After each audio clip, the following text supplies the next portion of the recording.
అనే పేరు తెలియనోళ్ళు లేరనమాట. ఈ హెడ్మా అంటే యంగెస్ట్, అంటే చాలా యువకుడు అనమాట. ఈ సెంట్రల్ కమిటీ అంటే కేంద్ర ఈ మావోయిస్టులకు సంబంధించి నక్సలైట్లకు సంబంధించిన కేంద్ర కమిటీలో ప్రధానమైన సభ్యుడు. ఇప్పుడు కేంద్ర కమిటీలో చాలామందిని ఎన్కౌంటర్ చేయడం జరిగింది.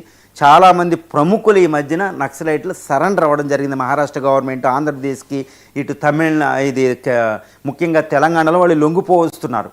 ఇప్పుడు భారత ప్రభుత్వాన్ని, ముఖ్యంగా హోమ్ మినిస్టర్ అమిత్ షా పెట్టుకున్న టార్గెట్ ఆయన అంతా దాని మీదే కేంద్రీకరిస్తున్నారు. అదేంటి, 2026 మార్చి 31, అంటే కేవలం 4 నెలల వ్యవధి ఉంది. ఈ 3-4 నెలల వ్యవధిలో నక్సలిజాన్ని అంతమొందించడం. మోడీ గారు కూడా చాలా సమావేశాలు చెప్పడం జరిగింది.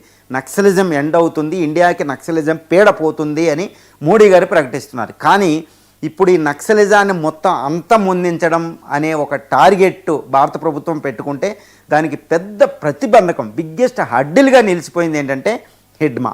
ఈ మధ్వీ హెడ్మా దొరకడంలా సుమారు ఇప్పుడు ఛత్తీస్గఢ్లో బీజాపూర్ అని, ఈ దంతేవాడు, ఛత్తీస్గఢ్, జార్ఖండ్ రాష్ట్రాల్లో ముఖ్యంగా ఈ ఛత్తీస్గఢ్లో ఉన్న ఈ దంతేవాడ, బస్తరు, ఈ డిస్టిక్ల్లో 2000 మంది ఆర్మీ జవాన్